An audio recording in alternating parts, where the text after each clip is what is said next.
Blog Talk Radio.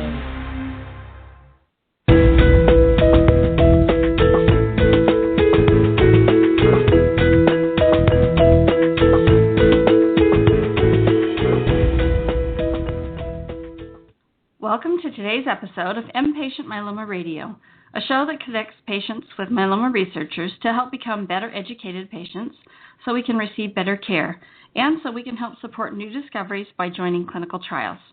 If you'd like to receive a weekly email about past and upcoming interviews, you can subscribe to our M-Patient Minute newsletter on the homepage or follow us there on Facebook or Twitter.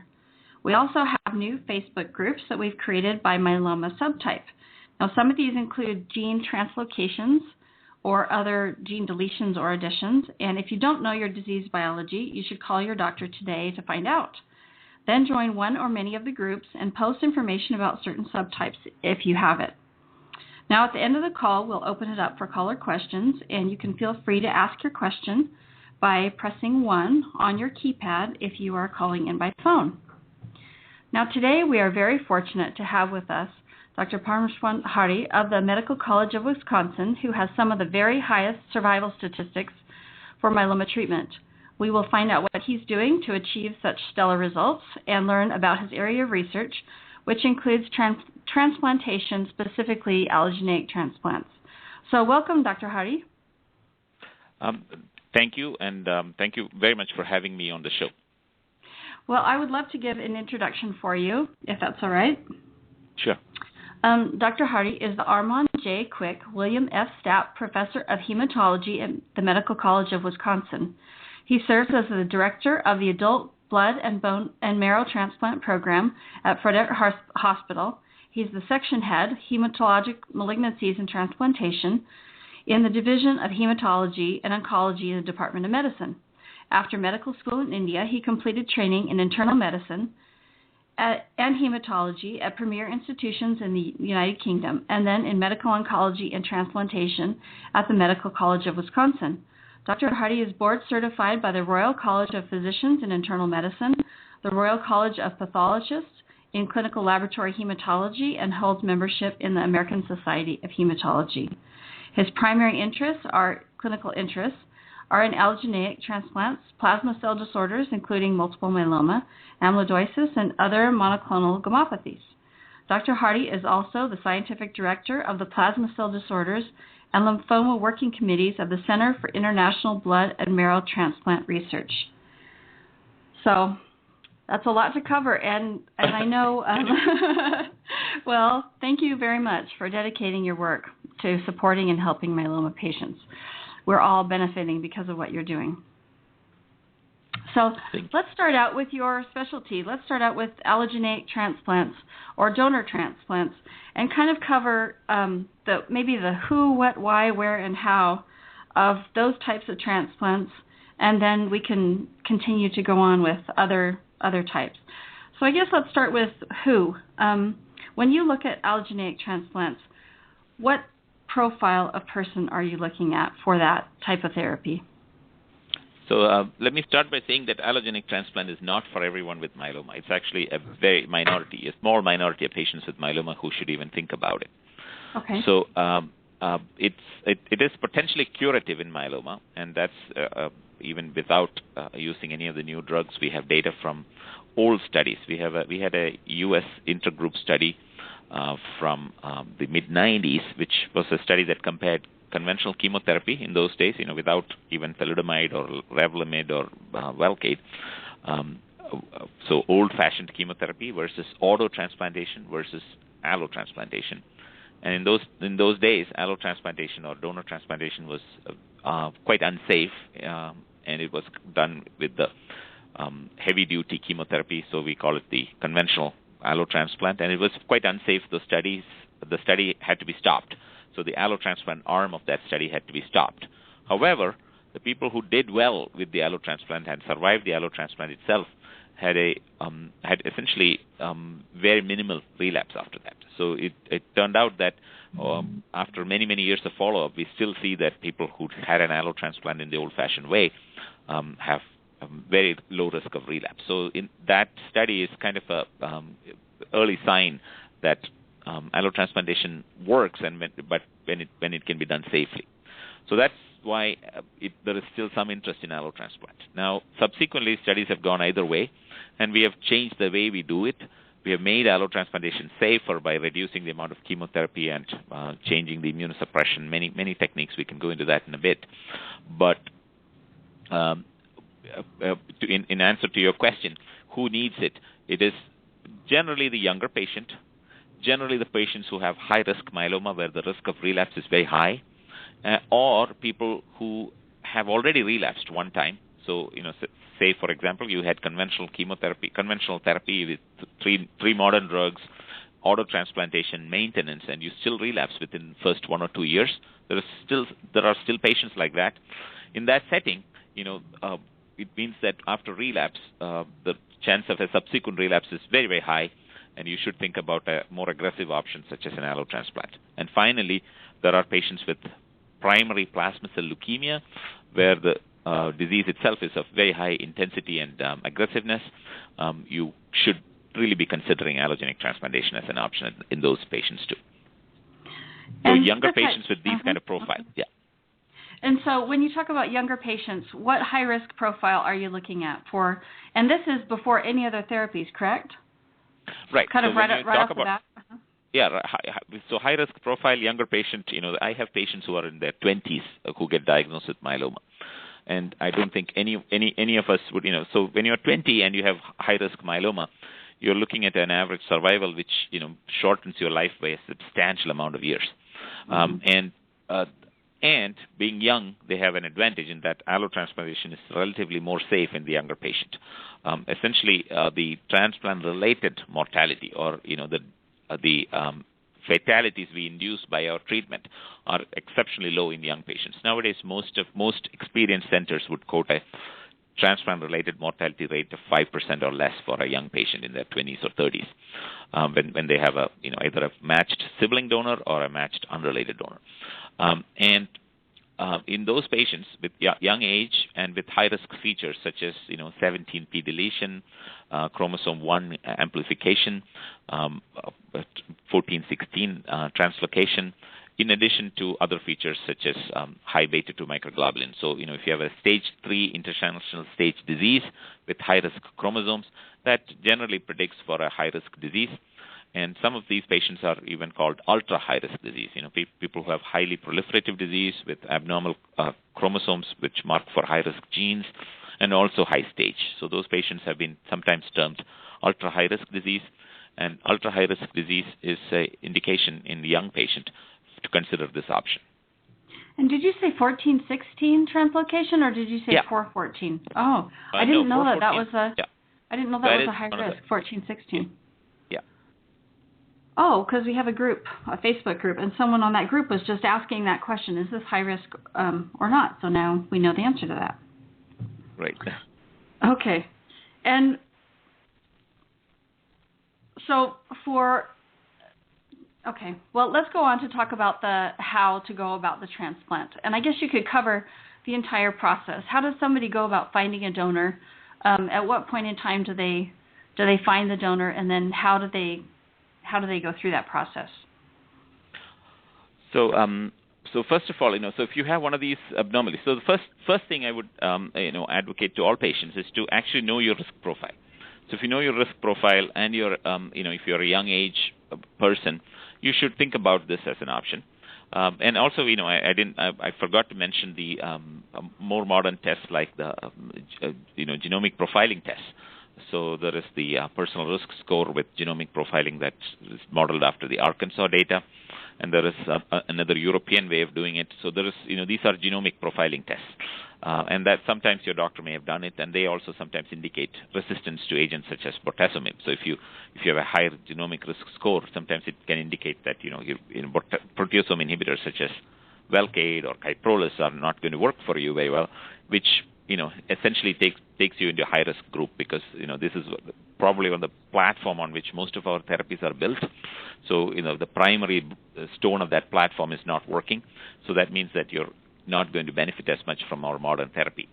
So in that case, you would try to think about an allotransplant. Allotransplantation works by being an immune therapy. So basically, the disparity between the immune cells of the donor and your own myeloma cells makes the donor's immune system able to detect the plasma cells that are growing in the patient's body and fight them off or kill them off. Now, how do you go about doing it? Once you are identified as a candidate by yourself or your doctor, you have to have a consultation with a transplant specialist, and they do what is known as tissue typing or HLA typing. HLA stands for human leukocyte antigen. Basically, these are some proteins on the surface of the white blood cells of the body, and these proteins, they're essentially present on almost all cells of the body, and the protein profile on the HLA of your body should match with that of the donor, and then only you can have that person can donate for you. Otherwise, there's immune complications, which could involve either rejecting your transplant or the transplant cells attacking your body, which is a condition called graft versus host disease. So in order to avoid both of those situations, you need to have a matched, HLA-matched donor. We call it tissue-matched donor. So this HLA typing is a very simple test. Almost all hospitals do it. You basically have to have a sample of blood drawn or a cheek swab, something which has your DNA, and you can do the HLA test off of that. And then if you have siblings, each sibling has a 1 in 4 chance of being matched to another sibling.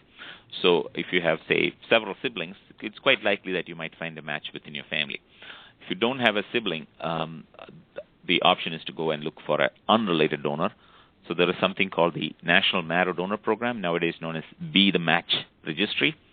So Be the Match have typed about 12 million individuals who are in their database with known HLA typing, and you can search your HLA type against those people in the registry. And if you find a close enough match, the person will be contacted, and the person's blood comes to the transplant center, and they test for your blood versus their blood. And most Caucasian individuals have a 90% chance of finding someone close enough in the registry. So those are the two primary ways of doing this. Now, I get this question always. Can a parent be the match? Can a child be a match? Can a cousin be a match? Can a neighbor be a match? All those things. So a parent is only a half match to their child typically, and a same thing for your child versus you. So a child or a parent can only be 50% matched. Now we do 50% matched transplants in some situations, but that's not the first line of donor search.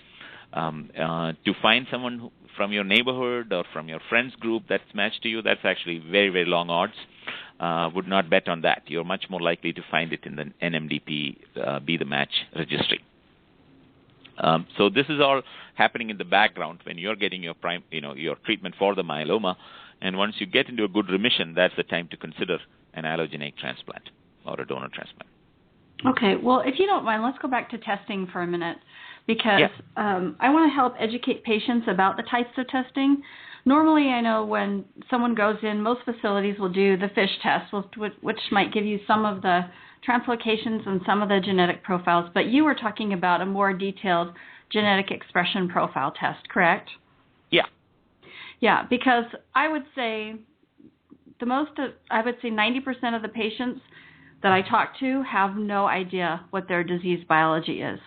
So I think that point you're making is really, really critical.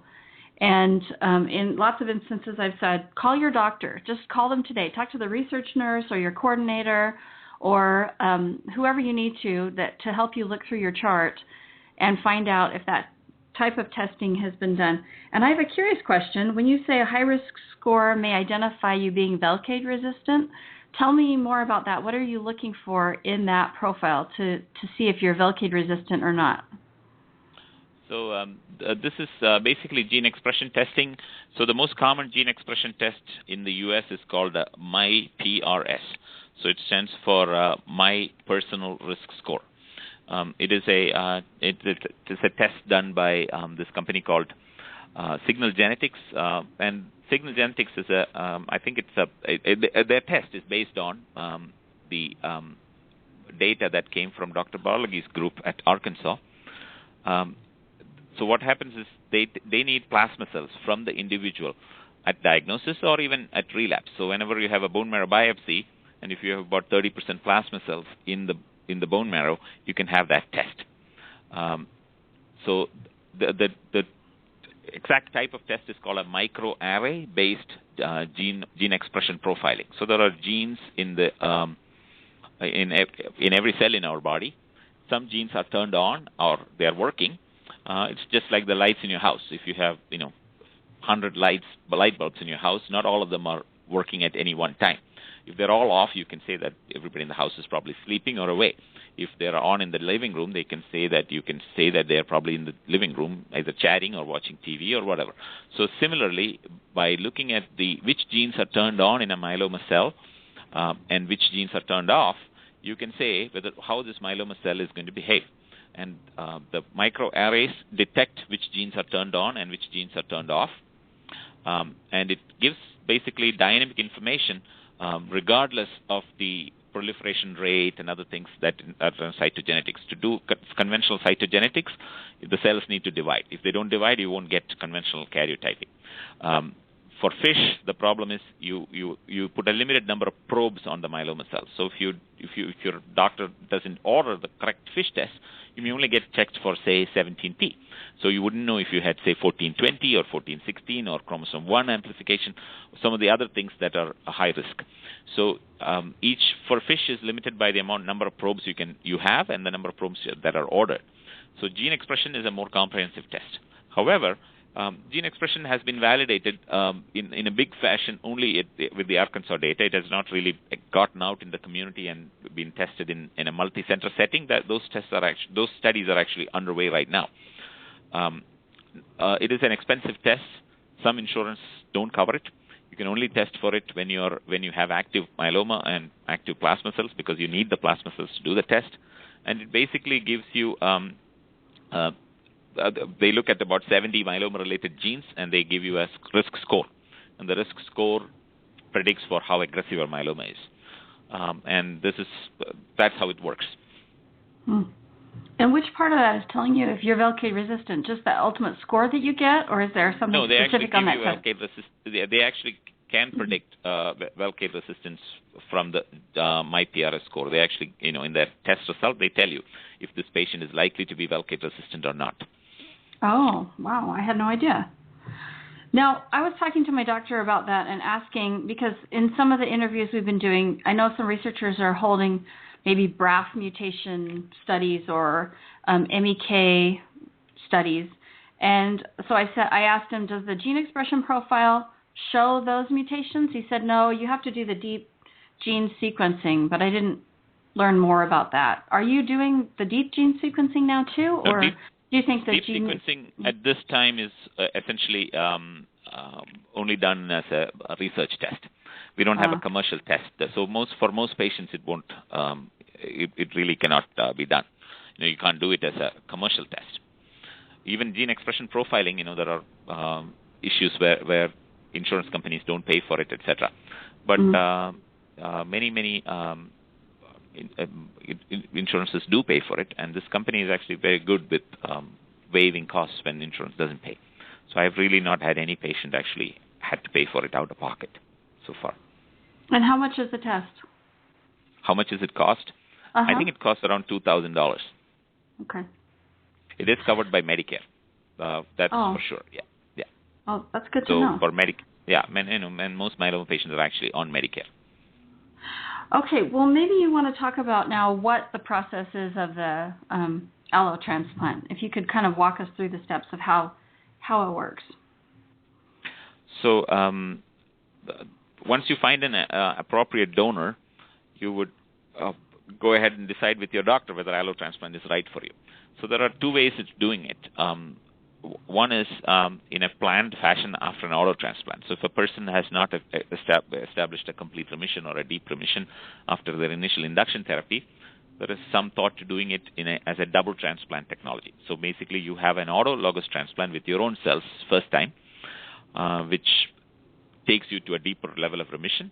And then you follow it up with a reduced intensity allogenic transplant. It's not the old-fashioned heavy-duty chemotherapy, but reduced intensity chemotherapy. Some people call those mini transplants, which are not quite the same, but it's basically a tandem approach a double transplant approach, one with your own cells, one with the donor cells, and the two transplants are usually separated by about 3 to 6 months. And so first of all, you would collect your own cells and go through your auto transplant the normal way, which is, you get high-dose melphalan as your chemotherapy. Then you get your stem cells infused a day or two later, and then you wait for those stem cells to grow. And you recover in about 2.5, 3 weeks. You get out of hospital, or if you're not even sometimes, some centers like ours, we don't admit patients all the time. Sometimes we do it entirely as an outpatient. And then about the next 2 or 3 months, you recover and you get back to your usual state of health. And then you decide whether you want to go ahead and do the second part of the planned procedure, which is the allogenic transplant. So for that, you get chemotherapy. And for us, the common form of chemotherapy that we use before transplant is a combination of 2 drugs. One is called fludarabine, which is an immune suppressive drug, and the other is melphalan, which is the same drug that we use for an auto transplant. So you get a combination of both fludarabine and melphalan. And then that goes over so the melphalan is 1 day, fludarabine is up to 4 to 5 days. And after that, you get your donor cells infused. The donor collects cells the same way you collected them for yourself, basically get GCSF injections and then get put on the plasma leukapheresis machine and then get your cells collected. So the donor cells come in typically fresh. They get collected in the morning or afternoon, and you get it later in the day. And you have to take immune suppression medications to prevent rejection and also to prevent graft versus host disease. So basically, if your body doesn't like the donor cells, that's rejection. You just reject the donor cells. That's very rare in bone marrow transplantation or stem cell transplantation, but can happen. The other form of immune incompatibility is called graft versus host disease. So that's where the donor cells just don't like the fact that they're in your body. So they detect that they're in a foreign person's body, and they attack the person. So this attack leads to what is called graft versus host disease. So basically, it can attack your skin, attack your gut, liver, essentially any organ in your body. And the acute form of it is, the more serious form of it is called acute graft versus host disease. It happens within the first 100 days after transplant, typically, and it can sometimes lead to death. That is really the most fearful complication of a donor transplant. This later complication is a more indolent form, more slow-growing form of graft versus host disease. It's called chronic GVHD, and chronic GVHD is majority of time more of a nuisance than a life-threatening illness, but it can also be life-threatening at some point, sometimes. Turns out that this disparity between the donor and the recipient is also what helps myeloma get controlled. So if you have a little bit of disparity between the donor and the recipient, that makes the donor cells fight the myeloma cells. And that is what prevents relapse in this setting. So that might be like a double-edged sword, sort of, a little bit? It is a double-edged sword. Yeah, GVHD is a double-edged sword. If we looked at, we've looked at our own data from hundreds of transplants, and turns out that acute graft versus host disease, with the more life-threatening form of it, which happens in the first 100 days after transplant, that is more of more damaging than helpful, and it is more risky to life. However, a little bit of chronic graft versus host disease does prevent relapse. And both our group from the CIBMTR and the European Bone Marrow Transplant Group, EBMT, have both shown that with chronic graft versus host disease, you do get an anti-myeloma effect.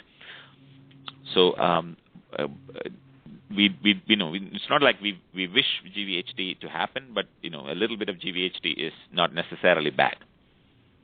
Wow, well, that's if it can be really interesting to know. I have a friend who's preparing for one and is going through the whole matching process and he found a donor that was 9 out of 10, but they said, no, you really need a 10 out of 10. I don't really know what those numbers mean, but maybe you can explain that. Yeah, I can explain that in a second, yeah. So when we look, remember I told you about the HLA tissue typing. So we look at HLA proteins on the person's cells, and we look at the HLA protein on their potential donor cells. So if we look at 10, we look at 5 sites in the cell, and each site there is 2 proteins, so basically 10. So it's like looking at 5 A, B, C, D, E, and there is A1, A2, B1, B2, like that. So there is two places in each of those 5 sites. So if all 5 sites, both places in each site are all matched, then you're a 10 out of 10 match. And if one of the places the protein is different between the recipient and the donor, then you're only 9 out of 10 matched. Some centers will insist on having a 10 out of 10 match. Some centers might go with a 9 out of 10 match. So it's a little bit variable. And some centers only look at 8 places, or like 4 places with 2 sites in each place. So 8, like our center, we look at 8 places, and there is enough data to suggest that you only need to look at 8 antigens. So do those numbers correlate with what you're talking about with graft versus host? Your risk of graft versus, it goes up. The more disparity there is, the risk of graft versus host disease goes up. So if you have a mismatched donor in several sites, so if you look at a 7 out of 10 donor, we don't use those donors because the risk of graft versus host disease is very high.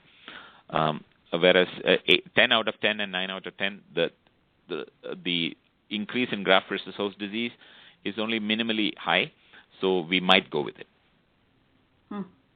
And a question, I guess, just about finding a donor. How long does it usually take to find a matching donor? So if it's a sibling, usually the process is very quick because you can call your sibling and say, hey, go and get yourself tested.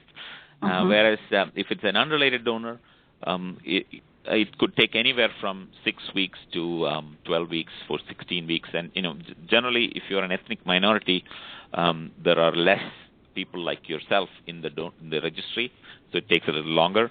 And sometimes you may not find a donor even after a worldwide search, because most of the donors that are in the registry are actually either U.S. or Caucasian from Western Europe. So there is a little bit of a disparity there based on your minority status. African Americans, Hispanics, Asian Americans, we all find it very difficult to get donors through the NMDP. Now, I know that a lot has been done to improve the safety of the allotransplant. Can you talk about what you're using in the best and latest technology to reduce the risks? Sure. So, like I said to you, when we did the U.S. intergroup study in the mid-90s, the allotransplant arm had to be closed down because the 30-day mortality, the mortality within the first month was as high as about 40%. Now, nobody would do a procedure like that anymore. Essentially, for all types of allotransplants, things have become much safer within the last few years. The biggest change that has happened is changes in immune suppression, changes in antibiotic use, changes in sterility practices, lowering the rates of infection, etc. So nowadays we do allotransplants for other, even myeloma and other diseases all the way up to age 70. In fact, there are a lot of people above the age of 70 who are having allotransplant for diseases like leukemia and myelodysplastic syndrome, etc. So the allotransplants in general have become dramatically safer. Number 2, myeloma patients are actually going to transplant in a much safer condition than they used to before. In the olden days, every treatment was predicated on giving chemotherapy and high doses of steroids, essentially dexamethasone at 40 milligrams, 4 days on, 4 days off, which would involve like 160 milligrams of dexamethasone every week. So that has gone away. Conventional chemotherapy has gone away. So myeloma patients are actually getting to transplant, whether auto or allo. They're getting to transplant in a much safer situation. So they're not more, what do I say, not as beat up as they used to be. So they're able to tolerate the transplant better. Thirdly, the technology of doing transplant has changed. We used to give people heavy doses of radiation or chemotherapy. We call that myeloablative transplant. It stands for destroying the marrow type of transplant. So you essentially destroy the recipient's marrow, and then you put the donor's cells or marrow in. Now we don't necessarily have to do it. We've figured out that just depleting the immune system is all that you need to do. In fact, the major allotransplant trial in myeloma that was done in the U.S. was done with a single dose of radiation. So essentially the patient had 1 dose of radiation in the morning of the transplant, such a small dose of radiation that you wouldn't even know you got it. Essentially your hair doesn't fall out, you don't get any mouth sores, you don't get anything, you could get discharged the next day. So that's, we call it, 2 grades of radiation, just 1 dose of radiation in the morning, to suppress your immune system, and then you get the cells from the donor in the evening, and you stay on immune suppression medications for the next few months. That's how we did it. That's called a non-myeloablative transplant, or a mini transplant. So many people like doing it that way. But what turned out was that many groups looked at the mini transplants with the older way of doing transplant with heavy-duty chemo.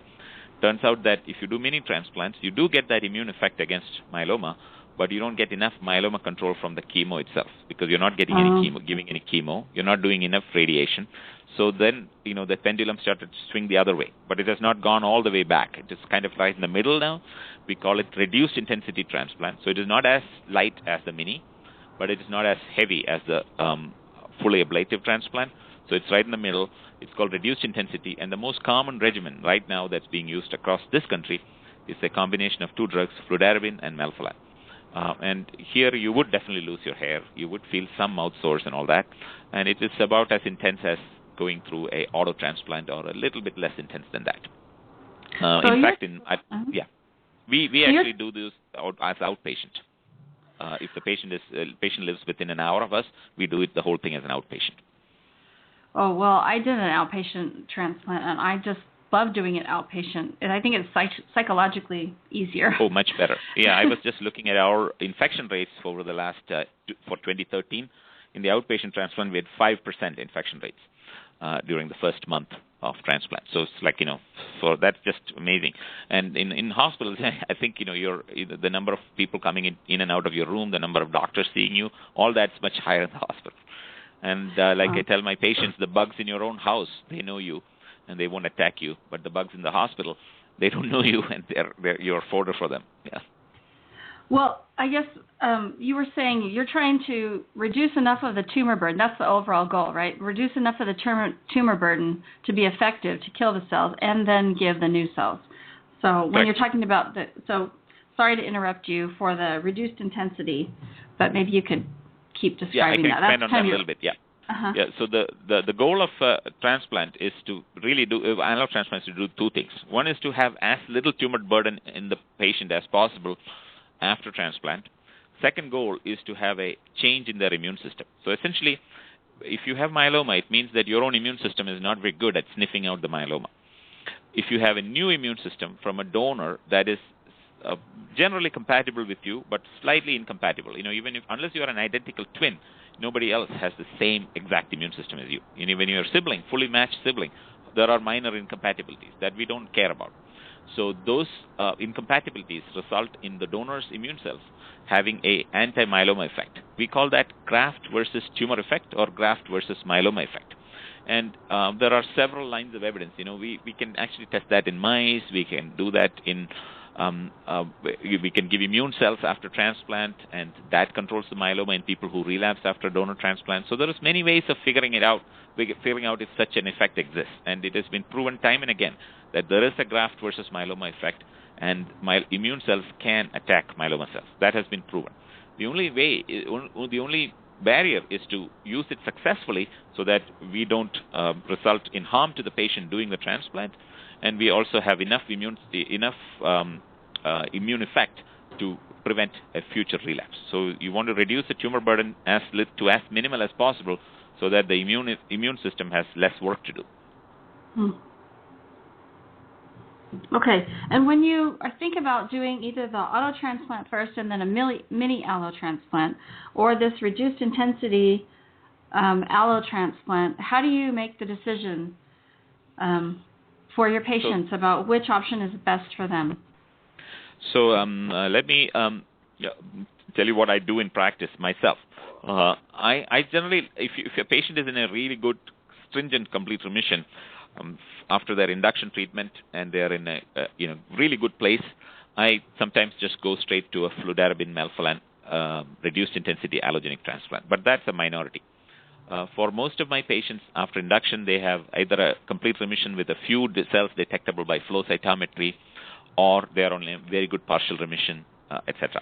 So for those patients, I do an auto transplant to further reduce the tumor burden, and then come in and do the allo transplant. So that I would say is 90% of what I do in practice. There are other patients where I wouldn't even consider doing just an allo upfront.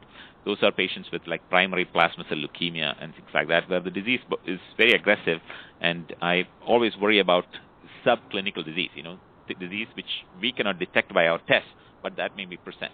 So the goal is to do the auto first to actually kill as much disease as possible, and then soon thereafter come in and do the allo transplant. So most of our patients up front, we are doing that. At relapse, again, you can most people would actually do several cycles of reinduction treatment at relapse and get them to a deep remission, and then do the allo straight up. So for relapse patients, do you ever do an auto and then an allo with relapse patients, or no? Just try to reduce it as much as possible? Yes, try to reduce it as much as possible and then do the allo. So most of the time I have done in the relapse patients allo after a tumor bulk reduction. And there are some insurance issues around it too. It's very difficult to get tandem transplants approved at the relapse setting. So generally, but I have to say that insurance companies have generally been okay with allo transplant once a patient has relapsed. We do get get pushback from insurance companies because the studies have gone either way. So if you think about the auto followed by allo studies, there was a study from Italy published by Dr. Bruno. That was a study of double auto versus one auto followed by allo with the mini allo. That was published around 2006, I think. And that showed that the people who got auto followed by allo survived longer than the people who got double auto. So that was a smaller study, although it was a high-profile publication. And then we had a U.S. study, which was a large U.S. study of almost 700 patients. This was called the BMT-CTN 0102 study, which stands for the Blood and Marrow Transplant Clinical Trials Network. This study was published in Lancet Oncology, and that showed that there was no difference between double auto and auto followed by mini allo. So that was a negative study for mini allo. It wasn't as if the patients who got mini allo did poorly. It is that they didn't do any better than the people who got double auto. The criticism for this study is that this follow-up has not been long enough. So we are actually seeking to update that study within the next few months, and there will be a follow-on publication to that, looking at long-term effects for the allo, because the benefits of allo, most people think, are in the long-term disease control, not in the short term. The third study is a very, very long study with very long follow-up coming from the European group. It's called the EBMT-NMAM 2000 study, and the follow-up is up to 8 years now. And that has been published twice, once in the Journal of Clinical Oncology and one in Blood. And both times it was shown that the people who got auto followed by allo lived longer than the people who got double auto. So there was a survival advantage. In addition, it was shown that people who got the allo, when they relapsed, they had a better survival after relapse. This is something that I seem to be seeing in my own practice too, because I think people who get the allo, they generally are younger, so that may be just the effect of age, but it's also that they have other options. They have the option of what we call donor lymphocyte infusion or immune therapy strategies after relapse when you've had an allo platform in your body. Oh, and I hope we're going to talk about that later, because I want to talk to you about your studies. Sure. Okay. And the Italy study, how long of data did they have? So they have also published twice. Their second publication was by Dr. Giacconi as first author, and I think in that they had almost 7 years of follow-up. And the U.S. study had how long of follow-up? Because you said it wasn't long enough. Yeah, it wasn't. It's only about 2.5 years, so 3 years of follow-up when the U.S. study was published, yeah. And a follow-up question about these studies, because are they able to subset the patients by risk type, or maybe translocation type or genetic mutation type, and then determine who it's working for in a better way? That's a very, very good question. The U.S. study is the one where we had risk stratification, but it was these studies were designed in the early 2000s. So you have to understand that our risk stratification methodologies were not as good enough. So the U.S. study used only two markers, beta-2 microglobulin and the presence of chromosome 13 by karyotyping, which is chromosomal test. When now most people would say that chromosome 13 by conventional karyotyping is not really a high-risk marker anymore, or actually it was by FISH or karyotyping. So some of the people who are karyotype, if you have it by conventional karyotype, it is a high-risk marker, but if you have it by FISH, it's not really a high-risk marker. So this study had put both categories in the high risk. So that's one problem. The other problem is just a straight-up beta-2 microglobulin plus chromosome 13, none of the other newer markers. So we did look at high risk versus low risk, and there was no benefit. But what we did see was that people who got chronic GVHD had a benefit against relapse. So that was still shown in the U.S. study. So there is some benefit if you got chronic GVHD, but no overall benefit compared to double auto at 3 years. That's all we can say. And can they go backwards? Can you go backwards and look at all this data now that you know a little more, or you just don't have the data about what patients had or didn't have? It's almost impossible to get it. That's the problem is that the upfront typing. That's why this is again a great question in a practical sense. In that, if your diagnosis of myeloma is usually made not at the transplant center. It's not even possibly made at an academic center for the majority of patients. So the only way to do it to establish the right risk stratification is to go to a major myeloma center and have a repeat bone marrow biopsy, because if you didn't get it done and you started on treatment and your plasma cells started disappearing, we would never be even able to establish the diagnosis later on, establish the risk scores later on. So that happens to most of the patients. So in the U.S. study, that they got enrolled in the study 3 or 4 months after diagnosis when they went to the transplant center. By that time, the window had passed, and it's impossible to retrieve the bone marrows from various other referring centers and test them again. It's such a critical point, and the same thing happened to me. I went to a general center, and he didn't even do a bone marrow biopsy and said, okay, I think you have myeloma. We're going to start you on Velcade on Friday. And I don't think that's such a great option. So I ended up going to an academic center that did all the testing, and I'm very grateful I did, because now I can go back to it and be a little more specific about what I'm looking for. So I want to encourage other patients to do that as well. Yeah, myeloma is not a one disease. It's many different diseases rolled into one. What we call myeloma now will be defined molecularly as different diseases in the future. There are people with myeloma with very different survival profile. There are a lot of people who don't even need any transplant, perhaps, and there are people who need every aggressive step that we have right now. So how do you differentiate? The only way to differentiate is upfront with whatever tools we have, and these tools are getting better and better. So, and if you don't do it up front, the chance may be lost. Well, that's really important information, so we're going to pass that around. Sure, Let's talk about your studies, because I know you have a study for allotransplant and using natural killer cell therapy, and so I want you to explain the list of drugs in this therapy or different approaches is really extensive, so you kind of need to go through one by one, I guess, and kind of explain your research. Sure. So we are actually. So let me talk about the allotransplant studies that are in development right now, and I will talk a little bit about the NK cell study too. The NK cell study is really not. We haven't done too many myeloma patients on that, although we have a couple, and they're doing fine.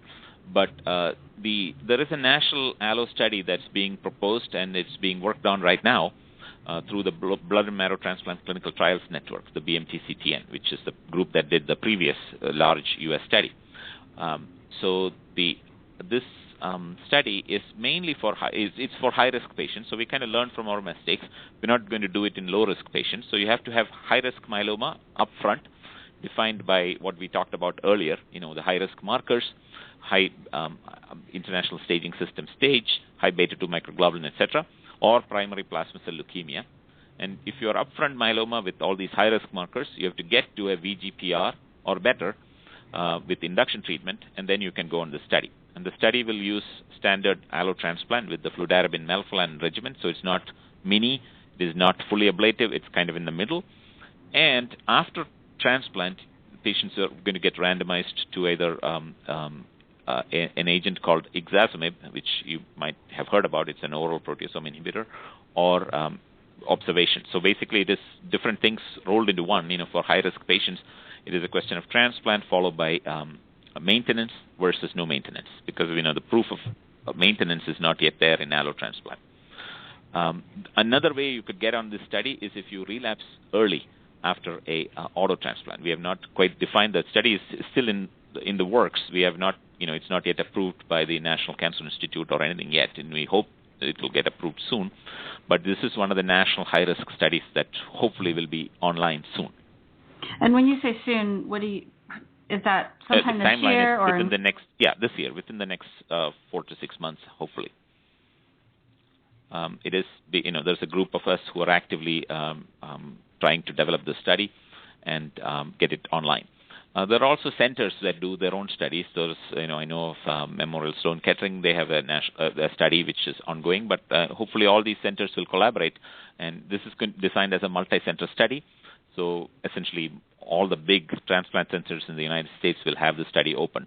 So patients with early relapse after an auto transplant, or patients with upfront very high-risk disease can go on the study. So that'll be a good option for younger patients with ultra-high-risk disease and patients who have relapsed too soon after an auto transplant. Nowadays, with modern induction, auto transplant followed by maintenance, people should be getting 4 to 5 years of disease control with that initial approach. And if you don't get that, it is time to think about more aggressive strategies. So that's the one study. Yeah, go on. And I want to stress that this might be a really easy study to join for a patient with those criteria, instead of just because you're doing the same things that you would in a normal standard of care. You're just trying to see if something is even more effective. Correct. So, okay. Absolutely. And about the haplo-NK study, that's a little bit of that's a phase 1/2 study. Basically, we are trying to develop an approach by using 50% matched donors. So basically, if you have a family member that's 50% matched to you, that can be your parent, your child, or one of the brothers or sisters who are only half matched to you. So those type of donors are called haplo-identical donors. You're half matched. That's not the same as if you had a random donor from unrelated to you who is 50% matched to you by chance. That is not a haplo donor. The haplo donor has to be a family member, because there is a difference between being 50% matched from within your family versus from outside, because with these proteins that we look for are inherited in the same fashion within the families. So the haplo-identical donors are always family donors related to you that are 50% matched to you. So your potential for getting it, almost everybody will have a haplo donor, because you'll have either a brother or sister that's half matched. The chance of having a haplo sibling is about 50%. So, and then the parents, children, many people can be donors. So it in my practice, I do see a lot of ethnic minority patients, including African Americans, who have a very low chance of getting fully matched donors from the registry. So this expands the options for those patients too. The second thing about haplo-identical donors is that there is a system outside of the HLA system. We talked about the human leukocyte antigen system, which we look for tissue typing. There's another system called the KIR system, KIR. That stands for Killer Immunoglobulin Receptor System. So that's another part of your immune system that can detect and attack. It helps cells detect and attack foreign proteins and foreign cells. So there is a particular immune cell in people's bodies called NK cells, natural killer cells. And NK cells use this mechanism, the KIR mechanism, to detect and attack for unwanted cells. So it turns out that if you have a disparity in KIR, which is favorable for the NK cells to detect cancer, these haplotransplants become suddenly more effective. So we have used an approach where we actually have the patient's donors donate bone marrow first, and then we do a bone marrow transplant. After that, we have the donor come back, and we collect NK cells from their blood, and then we infuse the NK cells as a cellular treatment to kill off more myeloma. So this NK cells have a property of preventing graft versus host disease and also killing cancer. So it's kind of like the holy grail of transplantation. It is by no means a proven technology, so that's why it's in a study. and there are several centers doing it. We happen to be one of the centers that have pioneered this approach through one of my colleagues. So our program uses this, and we have transplanted myeloma patients with this technology. And I know some people have talked about allotransplant as the oldest immunotherapy treatment because you're really changing the immune system. But this sounds like it's combining that with the newer immunotherapy type treatments. Very true. Would that be accurate? Exactly. So you're absolutely right. So the NK cell dose is by no means we don't know the exact dose of NK cells we need to give, but all that we are going up stepwise in the number of cells, NK cells we are infusing in patients. It has been very well tolerated so far. I'm very happy to report that we've had essentially no major complications in patients doing these kind of transplants, and no unexpected complications. Patients are tolerating this procedure very well, and the transplant technology itself is going very well.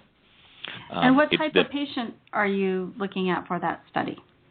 For this study, the way the study is written, and because it's experimental, right now I'm only looking at patients who don't have matched donors. So if you have a matched sibling or a matched unrelated donor that can donate for you, then we're not putting those patients on. Hopefully, in a few more years, we could, if this is very safe, then it would become reasonable to offer it to patients who are even who have a matched donor. And I have a feeling that we would be offering it at least in some situations to patients as the primary type of doing transplant, primary way of doing transplant, even if they have a matched donor. There are centers that do that actually, like Hopkins, where they prefer this approach. And do you ever do that type of approach, like with a compassionate use kind of approach, just outside of a study, or is that not done? Outside of a study, we cannot do the NK cells because that's regulated by the FDA because it's a cellular therapy, and we have approval from the FDA to do it in a study only. But compassionate, let me talk about compassionate use for, in the setting of multiply relapsed myeloma, where a person's disease has come back several times and you're essentially resistant to many drugs that are active in myeloma, allotransplant is probably not a great option. We sometimes do it when the patient is young, but generally the long-term survival is in the 20% range. So if you have, so the time to think about allotransplant is actually early on in your disease course. So if you keep waiting for too long to do an allotransplant, the disease itself becomes so resistant that the immune effect is just not able to kill it off. Okay. Well, that's good to know. Okay, what other studies would you like to share with us? So there are a lot of, I have to emphasize that there are a lot of new drugs coming out, and the other high-risk study that is going to, actually that's already active now, is the SWOG study with elotuzumab, which is a antibody using against a protein called CS1 protein. So this is a study comparing the use of RVD regimen versus RVD with elotuzumab. And this study is also a very reasonable study for a high-risk patient. In fact, if you did think about an allotransplant also, you could go on the study, and then if that regimen does not control the disease, you could come back and have an allotransplant, because the way our study will be written is for patients, even at first relapse, you could go on the allotransplant arm. So I think since we have a lot of good options for myeloma, we left it open that patients who relapse also can go on, but not only first relapse. If you relapse more than one time, the allotransplant study will not take in patients. Well, that's an interesting approach. So that study is that's a monoclonal antibody, right? Elotuzumab. Correct. Yeah. And it's using Revlimid, Velcade, and Dex together? Yeah. So the RVD induction is, for high-risk patients, RVD plus ELO, And that's a non-transplant study. So what you're saying is you could do that study and then come and do a transplant later. Yeah, exactly, yeah. Well, it sounds like there's so many different options. Absolutely, and I'm excited about the new classes of drugs that are being discovered. We have HDAC inhibitors that are seeming very promising. We have the kinesin spindle inhibitors like ARRY520, which is very promising. We also have the antibodies, the CD38 antibodies that are extremely promising. So we have a whole variety of techniques that are coming, new classes of drugs. What we need is new classes of drugs because myeloma, as we all know, is a disease that uses many pathways to bypass our drugs. So if we block every pathway, then it can no longer bypass. So that's the thing. The treatment, escape from treatment for the myeloma cell happens only because it has many different ways of getting out. So if you block every pathway, then you would basically keep the cell suppressed forever, and that's how it translates to a cure. Well, the discoveries are exciting. So Absolutely. It will be nice to see how they come out in your trials. And I think patients, the more we know about what kind of study might be right for us, the better off we're going to be. So I wanted to ask two final questions, I guess. So what is the secret to your survival success? Because you're getting very, very just exceptional results. So I have to thank my patients who are very compliant patients. They actually, I have a very, very, I'm lucky to work with my wonderful patients. They usually understand what we want to do. I think my whole approach is that I'm not just here to do a transplant and make them better for the short term. I always think of an overall strategy for the patient. If I see somebody who's 20 years with myeloma, the youngest patient I have is 21-year-old. And, she got diagnosed with myeloma and she's 21 years old, so it's just, whatever I do now, the disease is going to respond. But how do I make this person go for a long, long, long time? Hopefully, how am I going to get the most out of life for this person? So the approach is not just how do I fix it now versus what strategies should I use to keep all the options available. So they need to have all the options available when they relapse, or try not to have a relapse at all. So my approach is generally to have enough stem cells in the freezer, use transplant judiciously, use the best non-transplant regimens available, and have a lot of trial options for patients, and preserve their general health. If you preserve your bone health, preserve your renal health, all that, you can go on trials. If your creatinine goes up, many trials will exclude you. So you have to make sure that the rest of the person is also taken care of during times of remission, and you have to basically have as many options as possible for every patient thing. So I'm just I try to think ahead so that I can have many, many options for my patients. I think that's the only key I can say. And how do you preserve? Sure. Oh, sorry. Go ahead. Preserving general health is very important. I think doing things like making sure of the venous thromboembolism prophylaxis, make sure that patients don't have all these unexpected blood clots, make sure that their kidney health is preserved, educate them about, contrast agents, avoiding non-steroidal anti-inflammatory drugs, improving their bone health using, bisphosphonates, etc. So most people do that, but it's compliance, which is an issue in some centers. If you don't educate your patients well enough, they just don't understand why they have to do all these things. When you're in remission, it's very easy to think, I'm in remission, I can just take it easy now. Yeah, and you like to get out of the clinic as much as possible, even though we love you and what you're doing for us. You're saving our lives, so we are so grateful. My last question, before I open it up to caller questions, is clinical trial participation. This series the goal is to encourage patients to join clinical trials. And if more patients join clinical trials, what would be the outcome for you in your research? I think the one of the most depressing aspects of medicine in the United States right now is that the clinical trial participation for cancer patients is depressingly low compared to Europe. And as you all know, in myeloma, most of the big studies are coming from Italy or France or other countries. And we have the best drugs being developed in this country, but the studies have to be done abroad. So I think that situation has to change. And I think the best thing a person can do when they're before they start on treatment is to ask their doctor, what sort of clinical trials are available for me? And if you don't have it, what's the closest place I can go and have a clinical trial? So, there is some tedium involved in some clinical trials. There is more blood draws. There is regulated visits. But there are a lot more people looking at your results. It is usually done by a group of people. So, like today I have 2 trial investigator conference calls where we all discuss everybody's patients so that we are all sure that the next step in the trial can happen. So it's a lot more input that goes in. There is a research coordinator that's following you. There is all sorts of benefits for being in clinical trial. So I wish more people would understand the benefits of being in a clinical trial. And and there is a lot of misconception around it, as you very well know, about being and no treatment trial in cancer will just have a placebo. That is just not going to happen.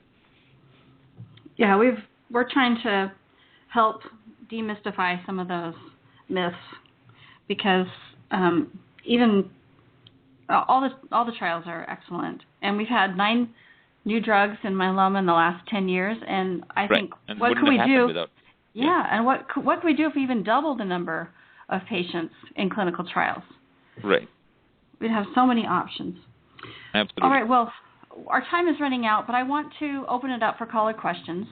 So if you have any questions for about Dr. Hari's and research, you can call 347-637-2631, and once you are on the call, you can press 1 on your keypad. So our first caller. Oh, hi. Okay. Thanks for taking my call. There was a part of the interview that just kind of rocked me, but it felt like you just kind of glossed over it. And when you said, yes, we're doing NK studies at our hospital, we're having great results, and then just kind of moved on. Right. That is, like, as you said in the interview, the Holy Grail. Could you give us a little more detail on the natural killer cell studies? Right. So the reason I glossed over a little bit was because it is not applicable to most of the patients, right? It is. So the NK cells immune therapy is being done by us as part of a clinical trial, and it's only applicable if the patient got a haploidentical transplant, so which means a half-match transplant from either one of the family members that's half-matched to them. Because the FDA it's very strictly regulated by the FDA what we can do and what we cannot do. NK cells are really the holy grail of transplantation if they work the way we think they will work, because they lower the rates of graft versus host disease and they give disease control. So the problem with allogenic transplant or donor transplant is that whatever increases disease control always also increases graft versus host disease. So graft versus host is a bad effect, and disease control is a good effect. So they kind of go hand in hand. So that's our problem. If there is immune disparity, there is more graft versus host disease. If there is immune disparity, there is actually better protection against relapse. So NK cells hopefully could address both of those at one stroke. The problem is that you can only get a haplotransplant the way our trials are written if you don't have a matched donor from either the family or just outside the family. So if you don't have an unrelated matched donor or a related matched donor, then you could get a haplotransplant. So right now it is limited access to most people. I'm hoping that it will become mainstream technology in the next couple of years, but at this time it's just experimental. It's phase 1-2 trials right now. Okay, so it's not a pill you can take. It's not an injection. It's part of a transplant process. It is for part a very of the transplant process. Select subset of. Okay. Absolutely. Is that a medical trial, or is that just part of the program that you run? No, it is a trial. It's a clinical trial. It has a national clinical trial number. If you look at NK cell trials, you find that. Alrighty. Awesome. Thank you. Thank you. Okay, we have one other caller at 636-1782. Let me get her or him on. Okay, go ahead, caller. Thank you. Doctor, once you develop graft versus host disease, are your options pretty limited for further treatment after that? So let me explain that. So it depends on how bad the graft versus host disease is. So a little bit of graft versus host disease is not necessarily bad, as I told you. Chronic graft versus host disease, or the type of graft versus host disease that happens after about 100 days, is most of the time very easily fixable. Sometimes it is more of a nuisance rather than a life-threatening illness, although exceptions do happen. The acute graft versus host disease, which is the form that happens right after transplant, within the first 100 days after transplant, is more serious and could be life-threatening if not controlled well. That's why most transplant centers will make you live near the transplant center for at least 3 months after transplant. But having said all that, the majority of people with graft versus host disease still get control of GVHD and get better, and their options are fine afterwards. So irrespective of the type of transplant, even if you have a transplant for myeloma with a donor, the biggest risk to the patient is still myeloma relapsing, not graft versus host disease or infection or a transplant-related complication. Over time, we've whittled away the transplant-related complications to less than 10% as a cause of death. So the majority of patients who do poorly after allotransplant for myeloma do so because the myeloma relapsed, not because of graft versus host disease. Excellent. Thank you very much. Thank you. Okay, and we had a final write-in question, and it is from Irene, and she says, I'm not a patient, but I've always wanted to donate bone marrow for a transplant. How do I go about doing that? Oh, thank you, Irene, for having that thought. Actually, the best way to donate is so let's hope that nobody in your family needs it, and that's we don't want anyone getting cancer and you have to donate. Actually, to help other people, the best way to join is to join the Be the Match registry, and when there are a lot of donor drives happening all over the country. It usually is held in churches or temples or educational institutions where you can just go up and they will register, take your details, and then they will give you a cheek swab.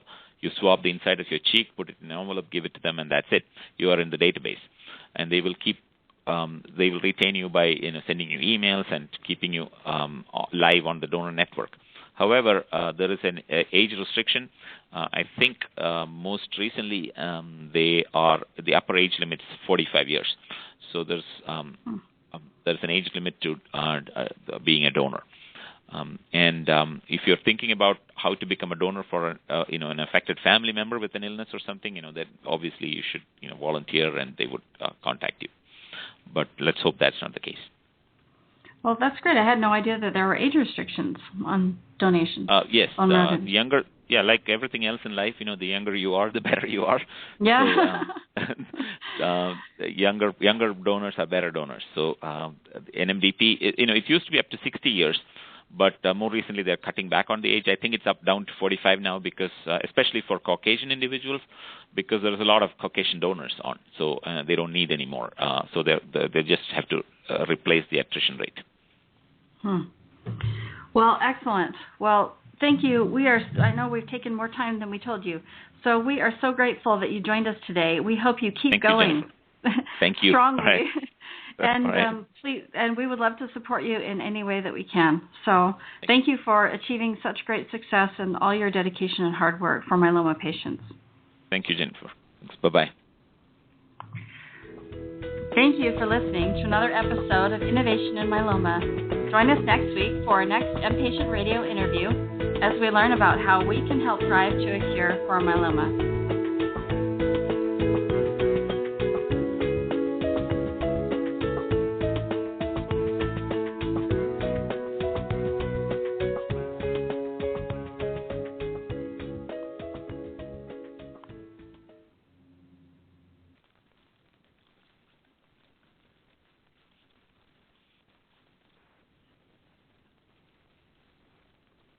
Hello, it is Ryan, and I was on a flight the other day playing one of my favorite social spin slot games on ChumbaCasino.com. I looked over the person sitting next to me, and you know what they were doing?